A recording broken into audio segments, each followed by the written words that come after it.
Merci notre Dieu pour ces enfants qui nous ont donné un beau témoignage de leur cœur et leur intelligence déjà tout ouverte à ces mystères, à ce grand cadeau de la divine volonté. C'est la nouvelle génération. Ce sont les petits-enfants du Fiat. Oui, comme il est beau, le ciel de l'âme qui vit dans ma volonté, c'est le ciel sans orage. Alors il y a d'autres textes qui parlent de la prière, hein, et c'est intéressant de voir le même sujet. Là, nous sommes sur la fin, mais on va quand même continuer. Hein. Donc, pour que ça pénètre bien dans notre cœur, que nous ayons cet aperçu de la vie dans la divine volonté. On ne comprend pas tout, vous inquiétez pas, moi non plus d'ailleurs. Hein. Ben non, loin de là. Donc voilà. Alors, livre 33, 12, 26 novembre 1933. On l'a lu, ça? Elle comprend, la créature, bien qu'il n'y a pas d'autre bien que notre volonté. Et pour obtenir le but, elle nous l'a fait demander grâce à l'infinitude de nos qualités divines. Et elle se voit la petite fille, petite et puissante, enrichie des prérogatives de nos qualités divines, comme si elles étaient les siennes, qui lui donnent un tel enchantement de beauté pour nous ravir, nous affaiblir, nous faire faire ce qu'elle veut et ce que nous voulons. Elle devient notre écho et ne sait pas comment nous dire autre chose ou nous demander autre chose, sinon que notre volonté envahisse tout et forme une seule volonté avec toutes les créatures. On n'a pas d'autre chose à demander. Et là, vous inquiétez pas pour ceux que vous aimez. Hein. Ils vont pas être oubliés. Au contraire. C'est comme si Dieu, vous le faites craquer. Parce que vous lui demandez ce qu'il veut. Comme un papa, si ses enfants lui donnent vraiment ce qu'ils veulent, eh bien, d'autres choses que peut-être il ne ferait pas tout de suite, il craque. Pas vrai? Oui, on est un peu comme Dieu quand même. Hein. Alors quand la créature a compris ce que signifie la volonté divine et qu'elle sent sa vie couler en elle, elle ne ressent plus le besoin de quoi que ce soit. Elle n'a plus besoin de rien. Dites, je n'ai plus besoin de rien. Merci Seigneur. Car en possédant ma volonté, elle possède tous les biens possibles et inimaginables. Elle n'a que des délires d'amour, des envies, des soupirs, car elle veut que ma volonté embrasse tout et devienne la vie de tous. Et cela parce qu'elle voit que ma volonté veut cela. Et c'est ce que veut sa petitesse.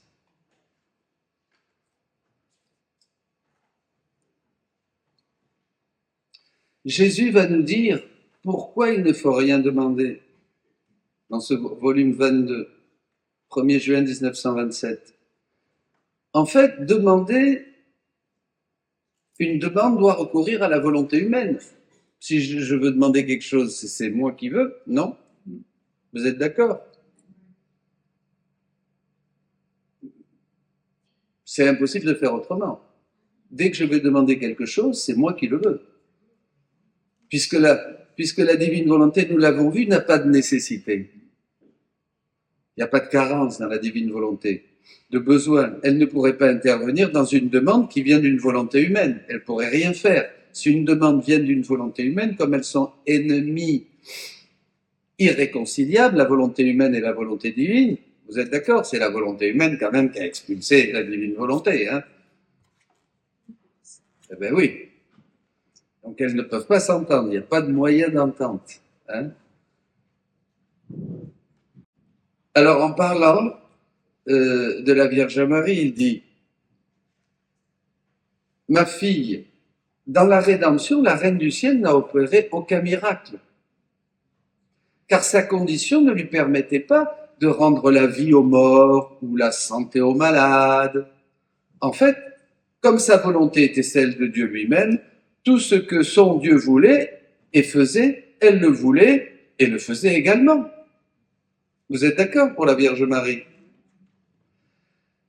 Elle ne possédait pas non plus une autre volonté pour demander à Dieu des miracles et des guérisons. Elle n'avait pas une autre volonté de dire, ah, quand même, là, le beau-frère de Zacharie, ou je sais pas moi, bon, voilà, vous voyez, ou quelqu'un de la famille de Joseph, allez, Jésus, là, guéris-le. Bon, quand même, hein? Comme si elle avait des petits besoins.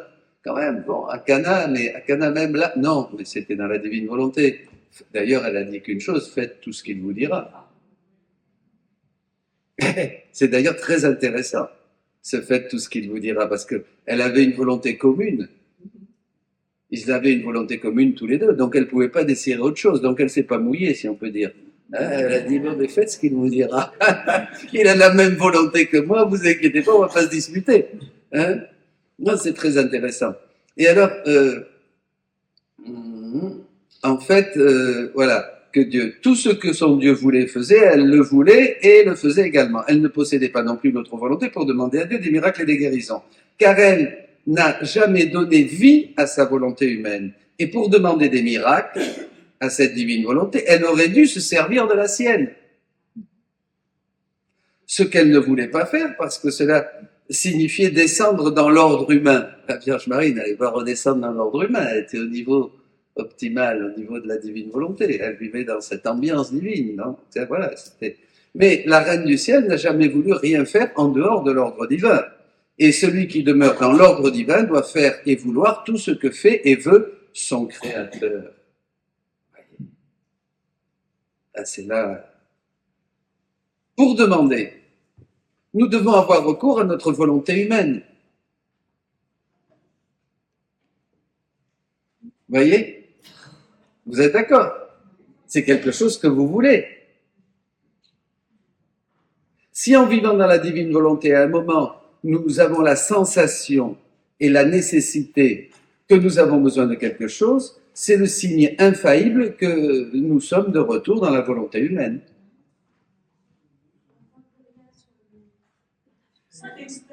Voilà.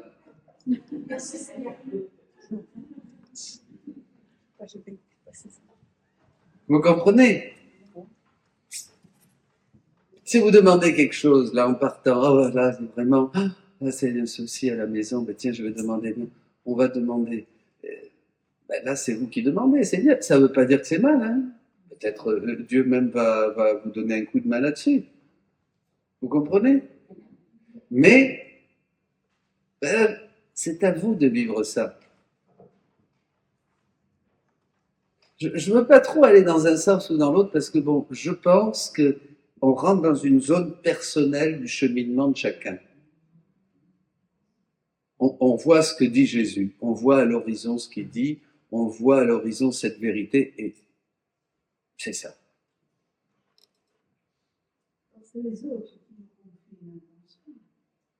Vous dites que ton règne vienne. Quand il vous confie, elle va être très très bien confiée, ma sœur, l'intention, si elle tombe entre vos mains. Ils ont de la chance, parce que vous allez faire vraiment une prière dans la divine volonté. Ben, tout simplement, vous allez dire, Seigneur, que ton règne vienne sur eux, sur cette situation. Eh bien oui. Voyez? Donc, je laisse la porte ouverte au cheminement de chacun pour pas durcir dans un sens ou durcir dans l'autre. C'est un peu comme d'autres sujets où on dit, mais est-ce qu'on doit encore faire ceci? Est-ce qu'on doit encore faire cela? Je laisse que Dieu parle à vos cœurs. Vous allez sentir le changement. Parce que les changements viennent quand on est prêt. Le Seigneur nous guide. D'accord? Bon. Mais là, quand même, c'est le signe infaillible que nous sommes de retour dans la volonté humaine. Et nous avons vu clairement et entendu de la bouche même de Jésus que la volonté divine et la volonté humaine ne peuvent pas s'unir ni se tenir la main. Elles ne peuvent pas se tolérer. Cela se comprend puisque c'est la volonté humaine qui a rejeté la divine volonté. Bon, pour pouvoir demander quelque chose, nous devons le faire à partir de notre volonté. Et cela nous fait donc sortir de la divine volonté. Je sais pas, moi j'ai un membre de ma famille, qui est malade, qui est à l'hôpital, je sais pas, mon cousin, mon frère, ma maman, bon, elle n'est pas à l'hôpital, elle est très bien, merci Seigneur. Mais je me mets à prier, bon, bah, Seigneur, je te prie maintenant pour maman, pour François, pour Michel, qui est à l'hôpital, Seigneur, fais quelque chose. Bah, je le fais parce que je veux le faire et je demande à Dieu, hein, à partir de ma volonté humaine, qu'il fasse quelque chose pour lui et qu'il le guérisse parce que ça me fait de la peine, je ne supporte pas, il est malade et... D'accord? Quelle est la volonté de Dieu? Peut-être qu'il s'en aille. Et si Dieu dit, il vaut mieux qu'il s'en aille maintenant, c'est le bon moment. Si je le fais rester, ça peut empirer. Je sais pas, hein, par exemple.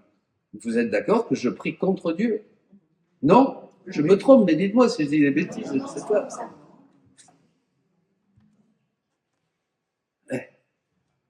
Vous voyez, tout ça, on rentre là, on entre. Comment expliquer cela? Quand une âme vit dans la divine volonté, ça c'est très beau, elle vit et forme en elle la vie divine. Vous vous rappelez, cette divine commence à couler comme un bébé, elle grandit, elle grandit. C'est ce que Dieu veut. Qu'une vie divine coule et se trouve dans la créature comme sa propriété, vous voyez, qui coule, qui grandit. Hein, ce qui est le dernier degré de la vie dans la divine volonté, qui arrive à toute sa maturité. Chaque acte que nous faisons dans la divine volonté, lorsque nous vivons en elle, est une croissance, un aliment qui fait grandir cette vie. Parce que ça y est, on a pris la décision il y a 2 ans, 3 ans, 4 ans, 5 ans, 10 ans, de vivre dans la divine volonté. À partir du moment où on a décidé vraiment de vivre dans la divine volonté et d'en sortir, ça y est, elle commence sa vie en nous. On y est, c'est très vite. Vous avez ça dans un enseignement sur les degrés de la vie dans la divine volonté, les dispositions, ou un autre, par là. Hein? Tout de suite. Et il ne faut pas faire grand-chose. Il suffit de vouloir et le tour est joué, dit Jésus. D'accord? Donc, dès que je veux, dès que ça commence à vous titiller, parce que vous avez deux types de chrétiens, des chrétiens qui vivent leur vie tranquille, qui vont à la messe le dimanche, qui sont des bons chrétiens, il n'y a rien à faire. Et puis, il y en a d'autres, ça les titille. C'est la volonté divine, la divine volonté, faire la volonté de Dieu. Ça y est, ils sont accrochés. Comprenez la différence? Après, advienne ce qui pourra en fonction des dispositions. Mais ça y est, ils commencent à entrer dedans. Et après, quand on sait ce que c'est, alors on veut rentrer, on veut rester, on se dispose, on cherche. Ça ne veut pas dire qu'on va pas sortir tout d'un coup et tout, mais re-rentrer. Ça ne veut pas dire qu'on va plus pécher. On va sortir, on va se confesser, on va re-rentrer. Mais on entre. On veut plus aller en arrière. On a compris que là était vraiment le salut, la plénitude de la sanctification, là où le Saint-Esprit va pouvoir déverser en moi, comme dit Jésus, épancher toute la plénitude de son activité de sanctificateur. Vous comprenez? J'entre, et voilà. Et après, on se stabilise. Alors, vous inquiétez pas. On entre, on sort, on entre, on sort. Jésus nous la prête. Mais quand on continue à faire nos actes, et qu'on continue et qu'on persévère, parce que c'est ça, Jésus, l'épreuve, dit la Vierge Marie, c'est la bannière, c'est le drapeau de la victoire. Hein, il faut passer par l'épreuve. Elle est passée une fois, et nous, on passe continuellement. Bon, dans le premier jour, ou le deuxième jour, je crois, par là. Donc ça, c'est très important. Sans épreuve, il n'y a pas une vraie preuve d'amour. D'accord? Vous allez prouver votre amour de Dieu, justement, en étant ferme et en vous accrochant à sa divine volonté, sans la lâcher. Donc, voilà. Chaque acte que nous faisons donc dans la divine volonté, lorsque nous vivons en elle, est une croissance, un aliment qui fait grandir notre vie. La vie divine ne se donne pas en plénitude, mais en germe. D'accord? En entrant dans la divine volonté, nous sommes tous des nouveau-nés. Ça y est, on est nouveau-nés. Arre, bébés. On est des bébés dans la divine volonté. D'accord? Vous êtes tous des bébés. D'accord? On est tous des bébés. Ça va? Voilà. Un petit ado par là, qui a grandi un petit peu. Ouais, mais enfin, on est quand même des bébés. Bon. On est des nouveau-nés. Nouveau-nés dans la divine volonté. Alléluia. Tout ce qui est antérieur, donc, toute la vie que nous avons menée avant, est annulé. Si vous êtes des nouveau-nés. Toi, la première-née, Louisa, ben, automatiquement, je ne peux pas être nouveau-né et avoir encore du vieux.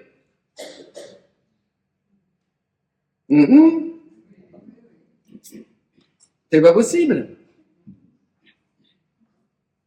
D'ailleurs, c'est pareil. Quand les Juifs passaient au christianisme, Paul et les autres, rappelez-vous la polémique entre Paul et Pierre. Si toi qui es juif, tu te conduis comme un païen.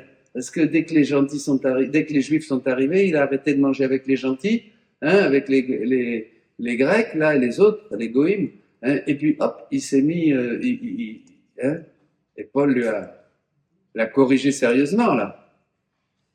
Donc il y avait un souci.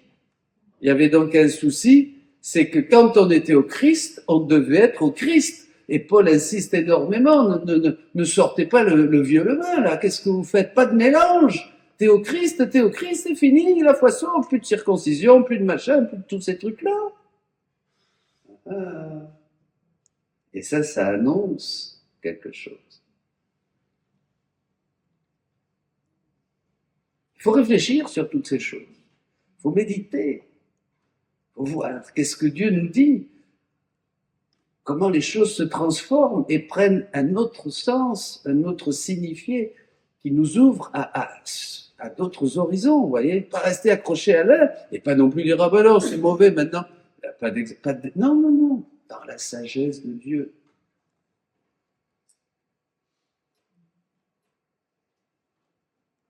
Des nouveau-nés. Tout ce qui est antérieur, toute la vie que nous avons menée avant est comme annulée.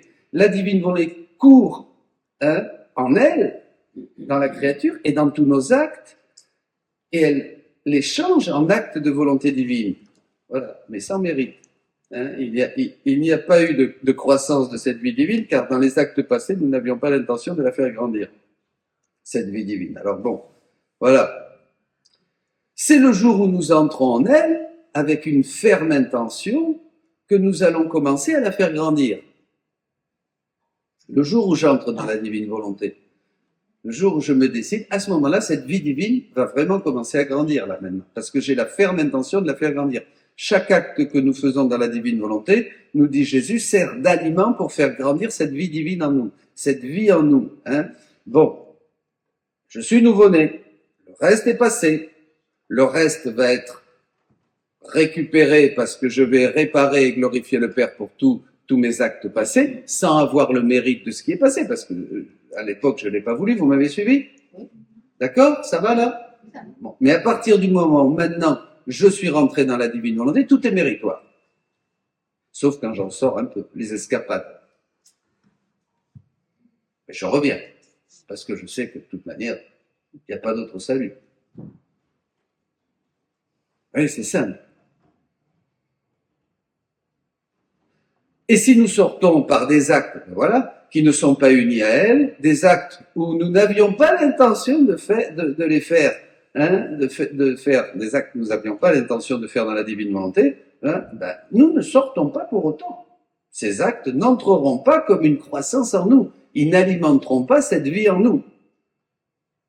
Ça, c'est le premier point. Mais si nous ne sortons pas et qu'on reste en elle, eh bien, ces actes vont continuer à nous alimenter. Après, on va voir. C'est clair? Bon.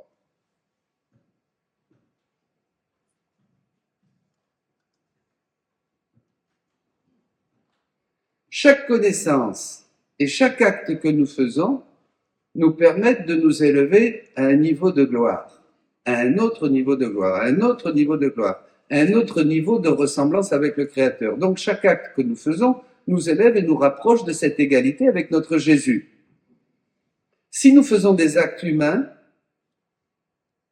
nous ne sortons pas de la divine volonté, mais elle nous dit simplement qu'elle ne va pas participer à ces actes et que ça va pas être une croissance pour nous. Vous voyez ? Si nous faisons un acte avec l'intention de ne pas demeurer dans la divine volonté, à ce moment-là, oui, nous sortons de la divine volonté. Quand faisons-nous cela? Lorsque nous avons l'intention de ne pas vivre dans la divine volonté et que nous péchons.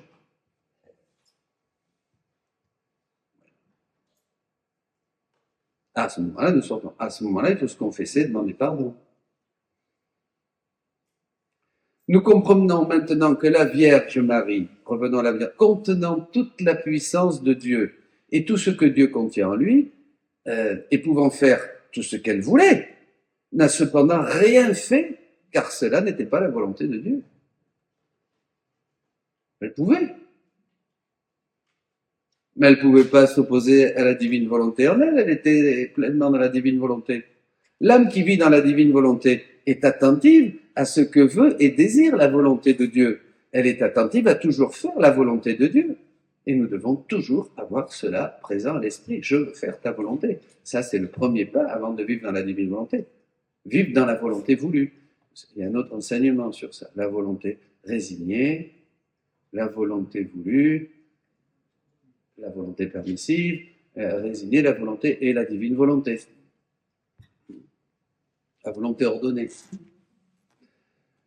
La volonté permissive, la volonté voulue, la volonté ordonnée et la divine volonté. On veut faire des grandes choses. Alors oui, on a un petit défaut, celui de vouloir faire tout de suite de grandes choses à peine on commence cette vie dans la divine volonté. Généralement, toutes les belles initiatives toutes ces belles initiatives qu'on veut faire dès qu'on est né dans la divine volonté viennent de notre volonté humaine. Des bonnes choses peut-être, mais humaines. Hein. Chaque fois que nous voulons faire quelque chose pour ne pas nous tromper, attendons que la divine volonté nous le mette devant le nez, sur la route, hein, au lieu d'agir par nous-mêmes. Et commencer par nous-mêmes, sans penser, et se presser de faire. Cela devrait nous faire trembler de perdre cette croissance. Parce que le problème, c'est que quand on va faire ça, ben on va perdre la croissance, on ne va plus alimenter en nous cette vie. Donc, la croissance est freinée. Le bébé grandit plus. Hein. Parce que, vous vous rappelez ce que je dis, vous pouvez la faire grandir jusqu'où vous voulez. Il n'y a plus de limite maintenant.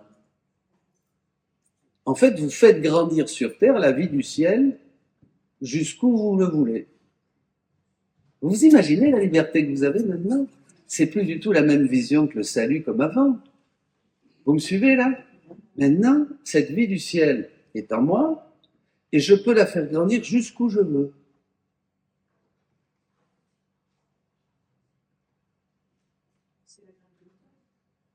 C'est la graine de moutarde, oui, c'est tout à fait ça. On a trouvé le trésor dans le champ. C'est la graine de moutarde, cet arbre qui va grandir, hein, et avoir des branches où les oiseaux du ciel viendront faire leur nicher. C'est extraordinaire. Les perspectives, vous voyez, entrer dans la vision. Les perspectives que cela ouvre, c'est plus comme avant. Et en fait, vous n'aurez pas plus au ciel que ce que vous aurez fait grandir ici.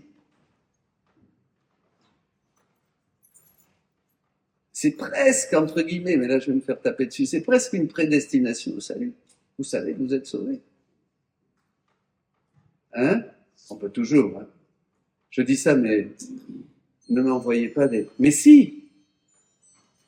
Et si, quand on vit dans la divine volonté, qu'on sait qu'on ne va pas en sortir, et qu'on fait les actes, et même les actes que nous avons, c'est les anges, les actes que nous avons faits, déjà, vont être comme des avocats pour nous, parce que ce sont des actes éternels. Bon, ça, vous savez, on verra notre enseignement sur ça, sur les actes qui sont éternels.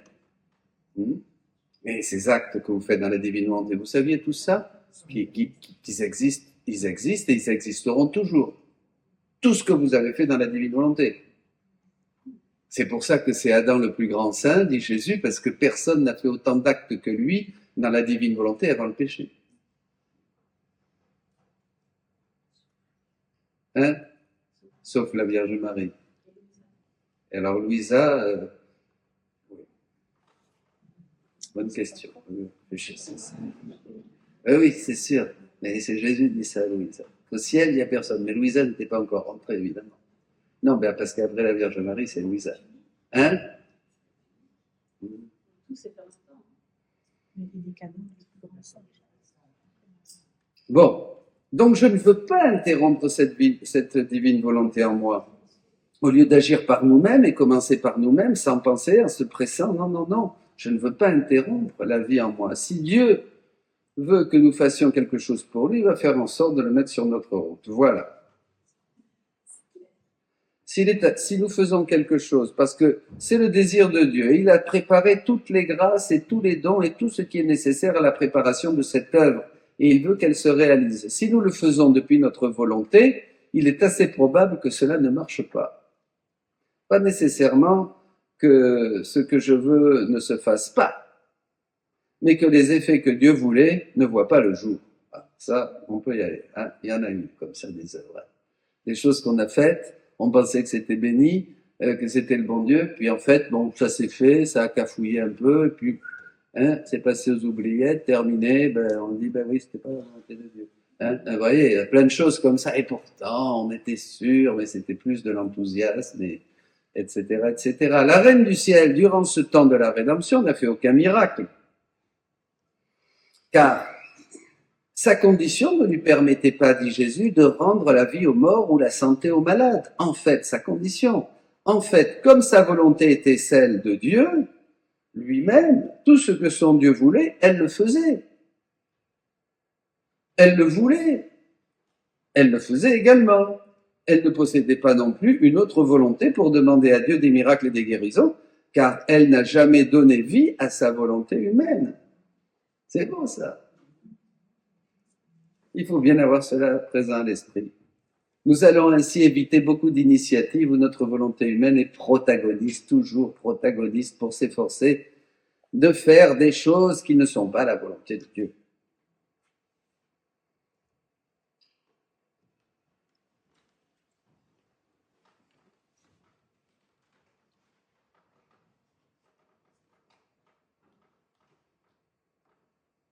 C'est pourquoi elle n'a accompli que le grand miracle qui contient tous les miracles. Le miracle qui contient tous les miracles. La rédemption, voulue par la même volonté dont elle était animée, qui apporte le bien universel à quiconque le désire. La grande Mère Céleste, alors que de son vivant, elle n'a pas fait de miracle apparent, ni de guérison, ni de résurrection des morts, faisait et fait des miracles à chaque instant. Elle faisait et elle a fait des miracles à chaque instant, à chaque heure, à chaque jour, car au fur et à mesure que les âmes se disposent, se repentent, en donnant elle-même les dispositions pour le repentir, elle biloque son Jésus, le fruit de ses entrailles, et donne le tout à chacun, et le donne tout à chacun comme confirmation du grand miracle, de son grand miracle que Dieu voulait que cette créature céleste fasse. Vous comprenez? Elle n'a pas fait d'autre miracle que la rédemption, que participer, que donner Jésus, donner Jésus, donner Jésus, donner Jésus. Donc elle faisait tout. Vous suivez là? Les miracles que Dieu lui-même veut accomplir sans aucun mélange de volonté humaine sont des miracles durables, car ils proviennent de la source divine qui n'est jamais épuisée et il suffit de les vouloir pour les recevoir. Conclusion, ne demandons rien pour nous-mêmes, pour les autres, à la rigueur. Mais voyons ce que dit Jésus au livre 11, chapitre 40, 1er novembre 1912. Étant très affligé à cause de la privation de mon adorable Jésus, je priais et réparais pour tous. Vous voyez, elle prie, elle répare pour tous.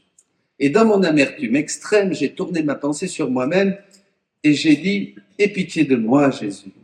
Pardonne à cette âme, ton sang, tes peines, ne sont-ils pas miens aussi? Ils ont peut-être moins de valeur pour moi. Tandis que je disais cela, mon aimable Jésus m'a dit depuis mon intérieur, ah ma fille, que fais-tu en pensant à toi? Que fait-on en pensant à nous? Quelle perte de temps. Tu descends présent, tu descends à présent, et de propriétaire, tu te réduis à la misérable condition de demander. Vous voyez? Méditez ça. On est propriétaire en restant dans la divine volonté, complètement abandonné, complètement dans la confiance et dans l'amour, que rien ne me manque. Je suis propriétaire de tout. Il ne me manque rien au niveau spirituel, il me manque rien de ce que je peux donner aux autres, puisque je peux demander pour les autres le règne de Dieu, tout. Et tout d'un coup, j'ai peur, je me regarde, le nombril, ah, ça y est, et je commence à demander pour moi. Et là, poum, je descends. Je descends.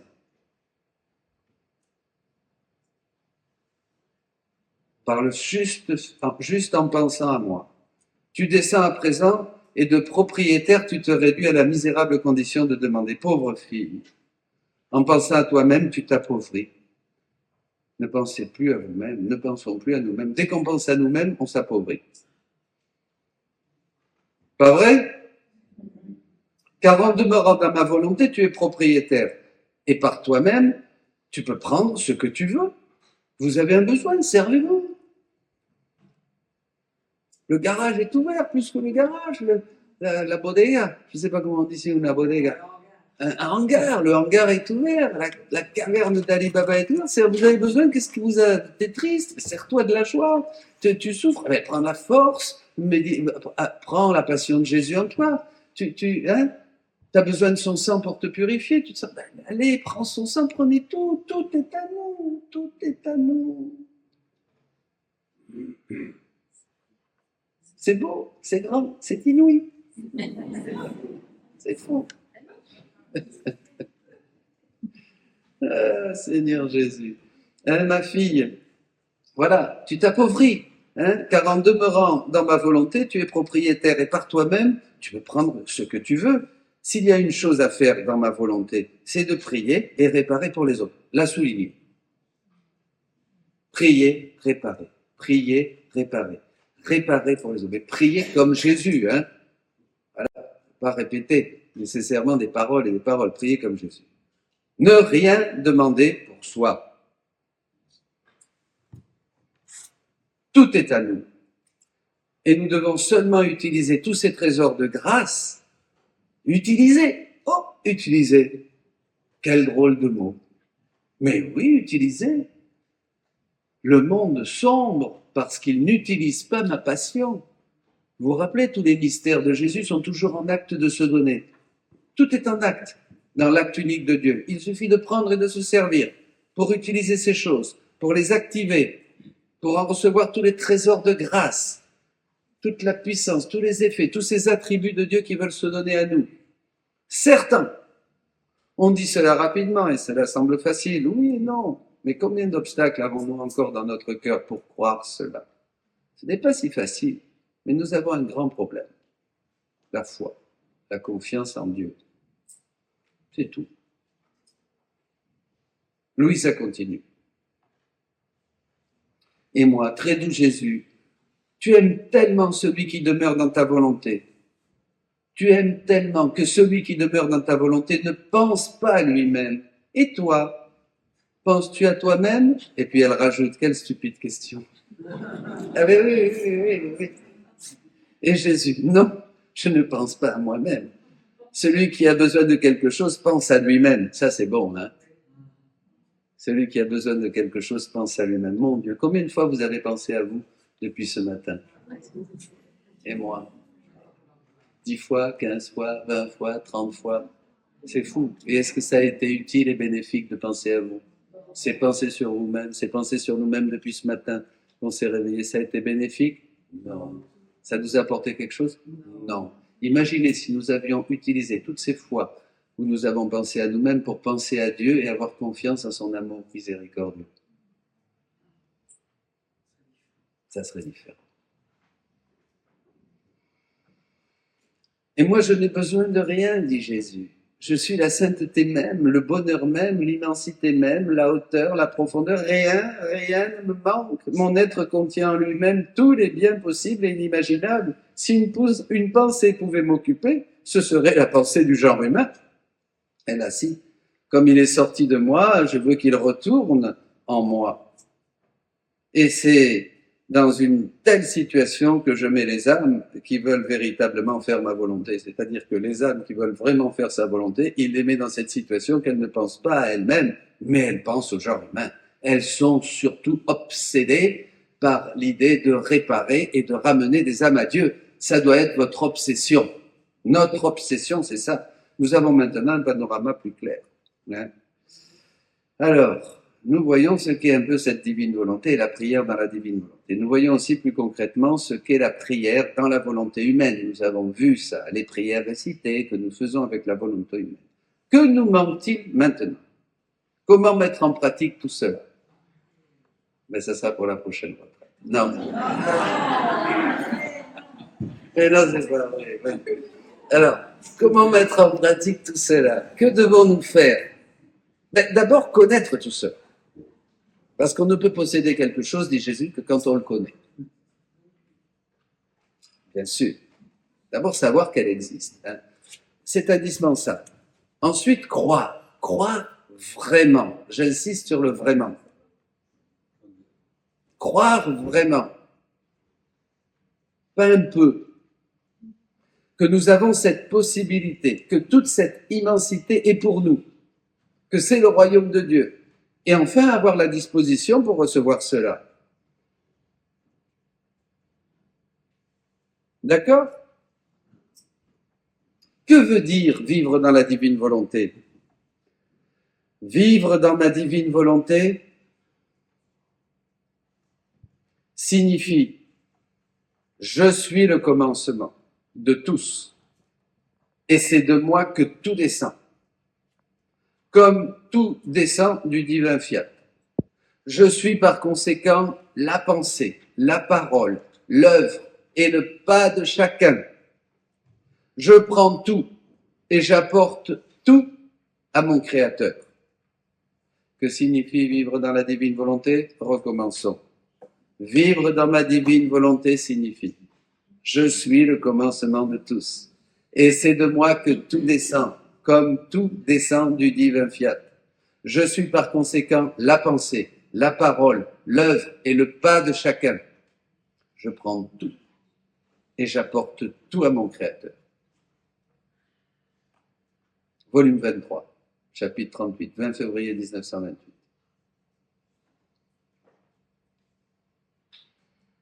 Si nous comprenons cela, nous pouvons dire que nous entrons dans l'infini. La grandeur incompréhensible de ce que signifie être Dieu. Vous comprenez? On entre dans quelque chose, c'est le royaume, la grandeur incompréhensible pour nous de ce que signifie être Dieu. On entre en moi, dit Jésus. Tu trouveras Dieu. Dieu est le principe de tout. Tout part de lui. Tout prend de lui son existence. Au commencement était le Verbe, et le Verbe était auprès de Dieu, et Dieu, et le Verbe était Dieu. Il était au commencement auprès de Dieu. C'est par lui que tout est venu à l'existence, et rien de ce qui s'est fait ne s'est fait sans lui. Jean 1, 2, 3. Il est le Créateur, nous par la pensée, la parole, le pas de toute la famille humaine, tout mouvement. Il donne l'impulsion pour que la créature puisse la prendre et la transformer en acte. Ça, c'est très important. Là, j'attire votre attention. C'est fondamental, ça encore. On a donné une image de cela en parlant de pulsions électriques qui nous servent pour avoir le mouvement, pensez à une pile, et la force pour mener à terme nos actions. Lorsque la divine volonté est comme vie dans la créature, elle devient source de tout comme Dieu. En fait, ce que Dieu nous donne, il nous donne la pulsion. Quand on dit faire nos actes dans la divine volonté, il va me donner la pulsion. Vous voyez la pile? Il va me donner une pulsion. Et chacun de nous, nous avons un numéro X de pulsion pour notre vie. La vie se mesure en actes. Ces pulsions, comme une fois qu'on a fait tous nos... Après, poup, c'est fini. D'accord? On a un certain nombre tous. Bon. Cette pulsion, je vais la prendre et je vais faire l'acte. Bon ou mauvais. C'est là où entre ma liberté. C'est-à-dire qu'avec l'acte, la pulsion que Dieu me donne, je peux tuer quelqu'un. Et je peux aussi aller faire la charité à un pauvre. Dieu m'a donné l'acte pour tuer. Vous suivez? Eh bien oui. Mais évidemment, il me donne la vie. Enfin, cet acte, c'est sûr que je vais devoir... D'abord, Jésus va devoir réparer, souffrir cet acte pour pouvoir me sauver. Et dans la mesure où je reconnais ce péché, cet homicide, et que je demande pardon, eh bien, je pourrais prendre le salut en Jésus-Christ et être sauvé. Dieu ne veut pas la mort du pécheur, mais qu'il se convertisse et qu'il vive, vous êtes d'accord? Donc des pulsions qui nous servent pour avoir le mouvement et la force, c'est ça que nous donne Dieu, pour mener à terme nos actions, bonnes ou mauvaises. Lorsque la divine volonté est comme vie dans la créature, elle devient source de tout. Nous avons déjà ce mouvement en Dieu. Dieu nous donne ce mouvement. Si on comprend que vivre dans la divine volonté est une prière, et beaucoup plus qu'une prière, on va commencer à méditer cela. Et on va voir ça dans un texte, une réflexion très intéressante. Revenez sur ce thème. Là, vous suivez toujours? Ça va? Bon. Au volume 20, 26 septembre 1926. Ma fille, lorsque ma volonté est présente, quand on a vraiment choisi la divine volonté de vivre en elle, comme vous maintenant par exemple, tout est sainteté, tout est amour, tout est prière.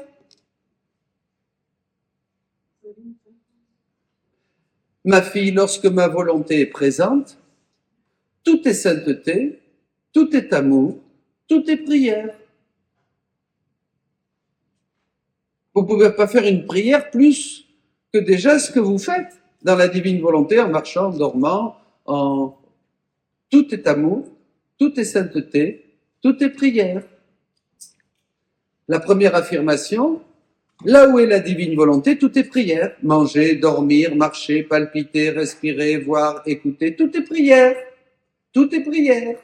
Ainsi, dit-il, puisque la source est en toi, tes pensées, tes regards, tes paroles, tes palpitations et même tes mouvements. Le même, en italien, il y a le même, qu'on ne trouve pas dans le français. Et même tes mouvements, tout est prière. Tout est amour et prière. Pas beau ça? C'est le texte, c'est Jésus, mais c'est, vous voyez, ce n'est pas la forme, dit Jésus, ce n'est pas la forme des paroles.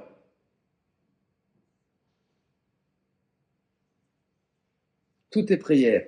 Ce n'est pas la forme des paroles qui forme la prière, non, c'est ma volonté opérante qui, en dominant tout ton être, fait de tes pensées, paroles, regards, palpitations et mouvements autant de petites fontaines qui sortent de la suprême volonté et en montant jusqu'au ciel, dans leur langage muet, certaines prient, d'autres aiment, adorent, bénissent. En somme, ma volonté fait faire à l'âme ce qui est saint, ce qui appartient à l'être divin.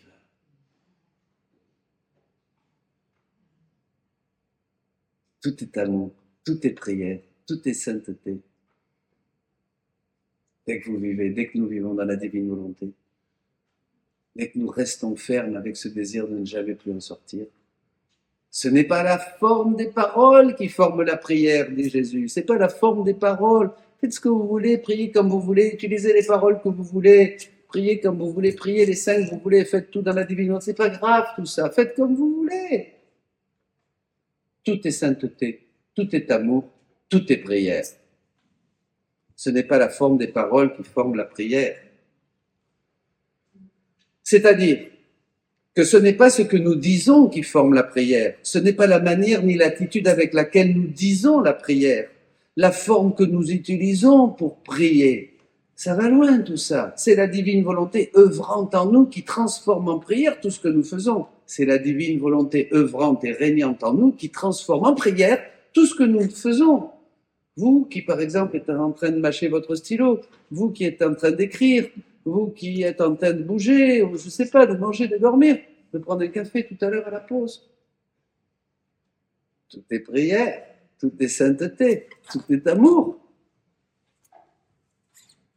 Par conséquent, dit Jésus, l'âme qui possède la suprême volonté comme vie est le véritable ciel qui, même s'il est muet, proclame la gloire de Dieu et se présente, en italien, qui s'annonce lui-même comme l'œuvre annonce, qui s'annonce lui-même comme l'œuvre de ses mains créatrices. Vous vous rendez compte? Vous êtes des annonciateurs, annuncia.